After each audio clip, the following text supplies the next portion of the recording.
The smell hit Daniel before he even fully opened the storage unit door. As an experienced auction buyer, he'd encountered rotting food, dead animals, and moldy furniture before. But when he saw the large plastic-wrapped bundle in the back corner and recognized the unmistakable shape, he knew this was something completely different. But the moment Daniel called 911 to report his horrifying discovery, he went from treasure hunter to murder suspect. Police immediately questioned how he knew there was a body, why he chose that specific unit, and whether his accidental discovery was actually a confession. Daniel Foster had been buying storage units at auction for 6 years. What started as a weekend hobby to supplement his income as a middle school teacher had become a profitable side business. He'd found everything from vintage furniture worth thousands to comic book collections to family heirlooms people didn't realize they'd abandoned. The thrill wasn't just the profit, it was the mystery. Every storage unit was like opening a time capsule into someone else's life. Wedding dresses from failed marriages, baby clothes from children who'd grown, tax documents from businesses that folded. Each unit told a story, and Daniel had become an expert at reading them. You can tell a lot about why someone abandoned a unit based on what's inside, Daniel explained to his girlfriend Rachel over breakfast one Saturday morning in March. If it's organized and valuable, they probably died. If it's chaos with furniture, they probably got evicted. If it's mostly clothes and personal items, they probably had a crisis and ran. Rachel wrinkled her nose. Isn't it kind of morbid going through dead people's stuff? It's recycling, Daniel insisted. Better that someone gets use out of these things than they rot in a storage facility forever.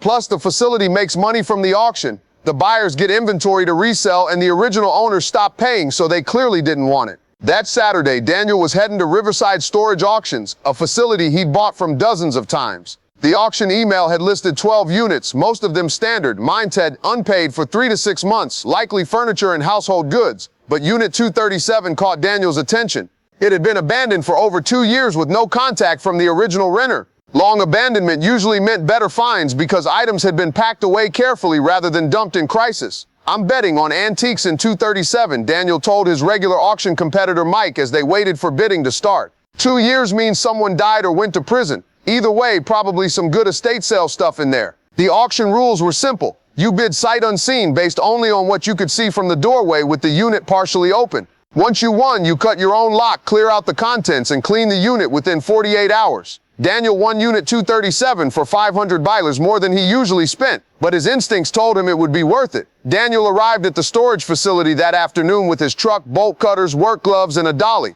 He'd cleared dozens of units before. The process was routine. Cut the lock, open the door, assess the contents, start loading. But as he approached Unit 237, something felt immediately wrong. The smell. Daniel had encountered bad smells before. Rotting food from unplugged freezers, dead mice that had gotten trapped, moldy clothing from units with water damage. But this smell was different, heavier, more organic, more wrong. Maybe there's a dead animal in there, Daniel muttered to himself as he cut the lock. Hopefully just a raccoon that got stuck. He rolled up the door about 3 feet, enough to see inside and let some air circulate. The unit was about 10 by 10 feet, packed with furniture covered in sheets, boxes stacked against walls, and the usual debris of an abandoned life. The smell intensified as air flowed out. Daniel pulled his shirt over his nose and shone his flashlight into the unit. Standard stuff. A couch covered with a tarp, a dresser, several large cardboard boxes labeled kitchen and bedroom. Nothing that should smell this bad. Then his flashlight beam landed on the back corner. A large bundle, wrapped in black plastic sheeting and duct tape, roughly 6 feet long and vaguely cylindrical. Daniel's brain tried to process what he was seeing. Maybe a rolled carpet, an awkwardly packaged surfboard, some weird art installation. But the shape was too specific, too human. And the plastic where it contacted the concrete floor showed signs of leakage, dark stains that explained the overwhelming smell. Daniel's stomach dropped as realization hit him like a physical blow. That wasn't a carpet, that was a body. Daniel stumbled backward out of the storage unit, his hands shaking as he pulled out his phone. He'd watched enough true crime shows to know you don't touch anything, you don't investigate further, you call police immediately. 911, what's your emergency? I think I found a dead body in a storage unit. I just bought it at auction and I think there's a person wrapped in plastic. Sir, are you certain it's a human body? I mean, I didn't unwrap it or anything, but the shape, the smell, I'm pretty sure. The dispatcher kept him on the line while sending units to his location. Daniel stood outside Unit 237 in the March sunshine, trying not to think about what he'd just seen, trying not to imagine how long that body had been there, trying not to vomit. Within 10 minutes, 3 police cars, an ambulance, and an unmarked detective vehicle arrived.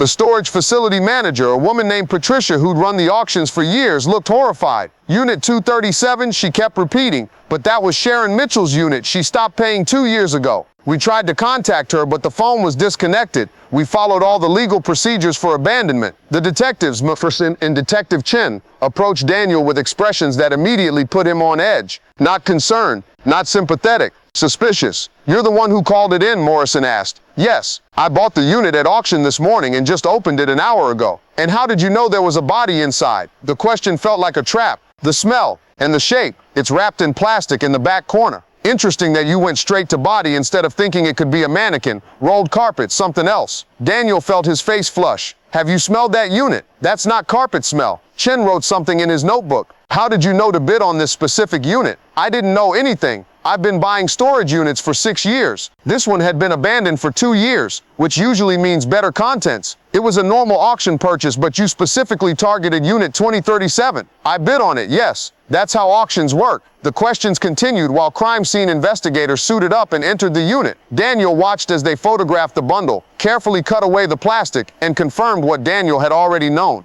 A decomposed body, female, estimated dead for at least 18 months based on decomposition. Detective Morrison returned to Daniel with a new intensity. We're gonna need you to come to the station to give a formal statement. Am I under arrest? Not at this time. But you're a material witness in a homicide investigation. We need to document everything. The formal statement turned into a 4-hour interrogation at the police station. Daniel sat in a small windowless room, while Detectives Morrison and Chen asked the same questions in different ways, looking for inconsistencies, searching for signs of deception. Tell us again why you bought that unit. Walk us through your morning from when you woke up. How long have you been doing storage auctions? Ever found anything unusual before? Did you know Sharon Mitchell? Why did that particular unit interest you? When did you first realize there was a body? How did you know to look in the back corner? Daniel answered everything honestly, but he could feel the trap closing around him. Every truthful answer seemed to make him look more suspicious. I bought from Riverside Storage dozens of times. Became so you were familiar with the facility and would know how to access units. Long abandoned units usually have better contents. Became so you specifically target units that have been there a long time. I saw the plastic wrap bundle and the shape looked human.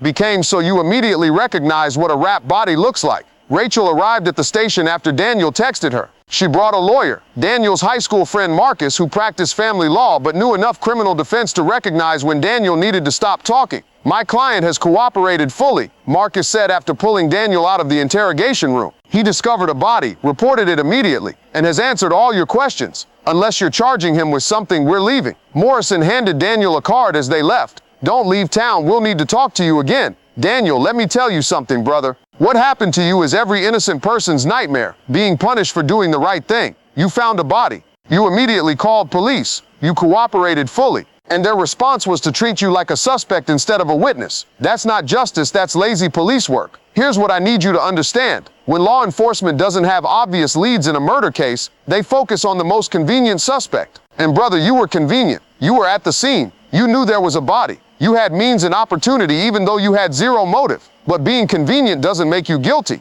And the fact that they questioned you aggressively doesn't mean they have evidence. They were hoping you'd say something incriminating, slip up, or confess to something you didn't do. You did everything right. You didn't touch the body. You didn't contaminate the crime scene. You called immediately. And you stopped talking when your lawyer arrived. That's exactly how innocent people should handle wrongful suspicion. Now you've got to protect yourself. Don't talk to police without your lawyer present. Document your alibi for the time period when that woman disappeared. Save every receipt, auction record, and text message that proves you had no connection to this crime. The real killer is still out there, and eventually evidence will prove your innocence. Sharon Mitchell was someone's daughter, maybe someone's mother. She deserves justice. But justice isn't served by targeting innocent people, just because they were unlucky enough to buy the wrong storage unit. Daniel, this investigation is going to follow you for a while. Your name might be in news stories. People might whisper, but you know the truth. You were a good citizen who did the right thing when faced with horror. Don't let their suspicion make you regret your honesty. You called 911 because that's what decent humans do.